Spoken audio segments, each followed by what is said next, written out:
Bonjour à tous, c'est Kane. Donc, on se retrouve aujourd'hui pour une review de sabres laser. Donc les sabres laser de HEK, donc version Mandalorian ou fin de Rebels. Donc c'est la deuxième paire de sabres laser que HEK obtient. En fait, si vous voulez pour l'histoire, donc HEK effectivement donc a des sabres laser vert et jaune, puis après bleu. Donc le noir, effectivement en fonction qu'elle grandit et qu'elle est Jedi, elle a plusieurs types de sabres laser. Puis donc comme pour ceux qui ont suivi donc le noir, elle quitte leur Jedi, elle abandonne donc ses sabres laser.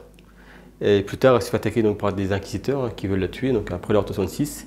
Et elle récupère donc les cristaux Kyber des deux sabres, donc des deux inquisiteurs qu'elle tue, pour les convertir effectivement, donc les purifier, d'où donc la couleur blanche qu'elle a donc dans Mandalorian. Et elle se reconstruit donc deux nouveaux sabres laser, vu qu'Ashoka est habitué à combattre avec double sabre, donc elle se refait toujours deux sabres, donc un standard et un shoto, donc avec une lame plus courte. Donc c'est cette version-là qu'on va voir en review, c'est ce que je préfère. Parce que sur Clone Wars, ce qu'elle a, je trouve un peu trop gros les manches, c'est vraiment pas pratique à manipuler et je les trouve pas très esthétiques. Alors que les versions Mandalorian, elles sont vraiment très jolies, très épurées, c'est vraiment des beaux produits.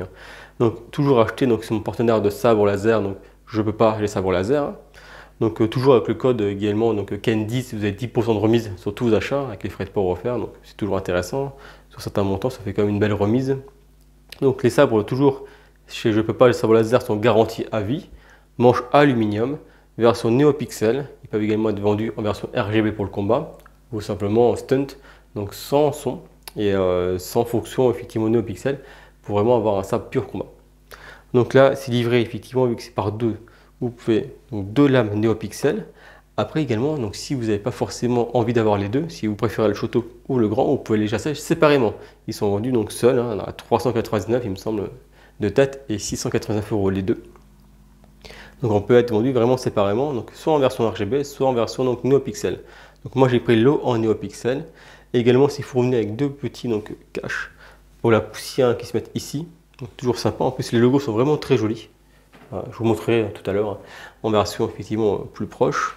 Également donc toujours dans les boîtes fournies par le site, vous avez donc la petite clé USB également qui est livrée avec pour le programme de son. Parce qu'actuellement donc les HEK, la piste de son n'est pas encore sortie, elle n'est pas commercialisée. Donc on n'a pas la piste son officielle donc, du Mandalorian. Du coup c'est des pistes son qui ressemblent. Donc si vous voulez modifier plus tard, il y a la clé USB qui est possible.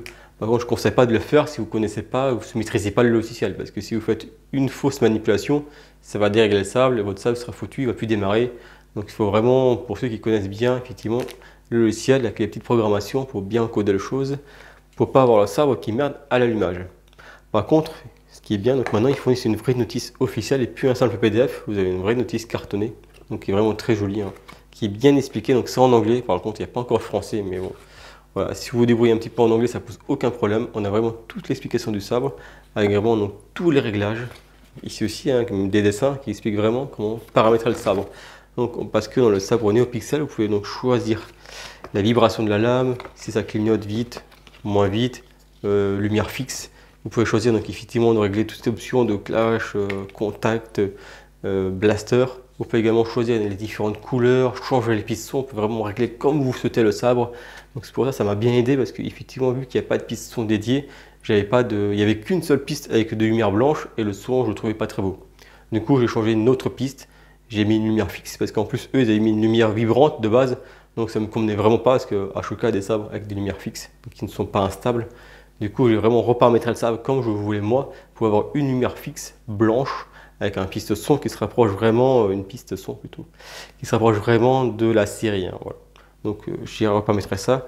Également, donc les sabres sont vraiment bien conçus parce qu'effectivement, contrairement à d'autres sabres, il faut ouvrir le manche par l'arrière ou au milieu pour pouvoir accéder effectivement à la vis de charge. Donc toujours les câbles de charge qui sont livrés avec.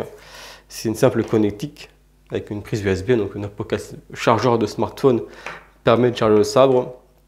Et là, du coup, l'avantage, c'est que c'est une trappe juste ici. Il faut juste dévisser la petite molette ici, tout simplement. Vous avez votre prise qui se met là. Vous remettez le petit bouchon, donc du coup, c'est caché.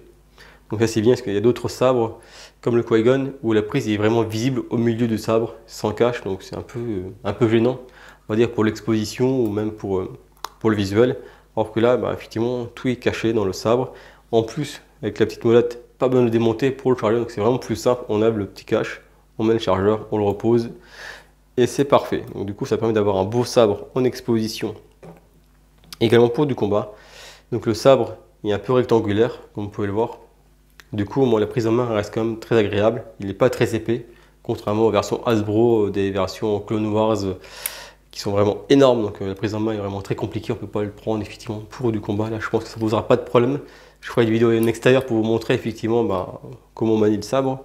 Donc pareil pour le Shoto, il y a une petite vis à dévisser. Hop, on met le port de charge. Ça charge sans aucun problème. Donc c'est livré avec deux choses au choix. Donc soit la petite clé Allen, donc, qui est plus petite, plus facilement transportable. Ou effectivement ceci, donc pour serrer les lames. Voilà. Donc là on va monter donc, les sabres ensemble.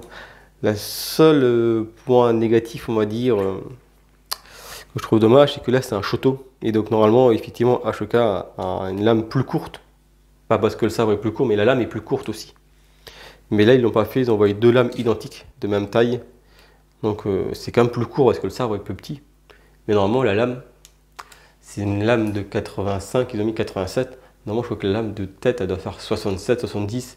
Donc vraiment c'est une petite lame qu'ils devraient mettre avec. Justement parce que c'est un Shoto, le but c'est vraiment d'avoir un sabre court pour faire des attaques rapides. Alors que là on a une longue lame, donc c'est pas adéquat.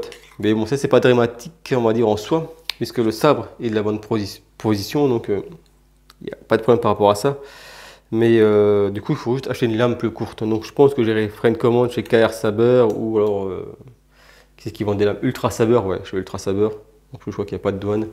Donc je pense que je commanderai un sabre NeoPixel chez Ultra Saber ou KR, plus court, directement, pour que ça corresponde bien au Shoto et avoir justement un sabre plus élégant, plus fin, plus léger, pour justement faire des attaques rapides, c'est le but. Parce que là, la lame est assez longue, du coup c'est un peu gênant. Bon, à la base c'est un laser, donc du coup vous n'êtes pas impacté. Mais normalement c'est quand même plus court justement pour pouvoir avoir le près du corps, pour faire des attaques effectivement près du corps. Et vous ne pas être embêté par rapport à la longueur de la lame.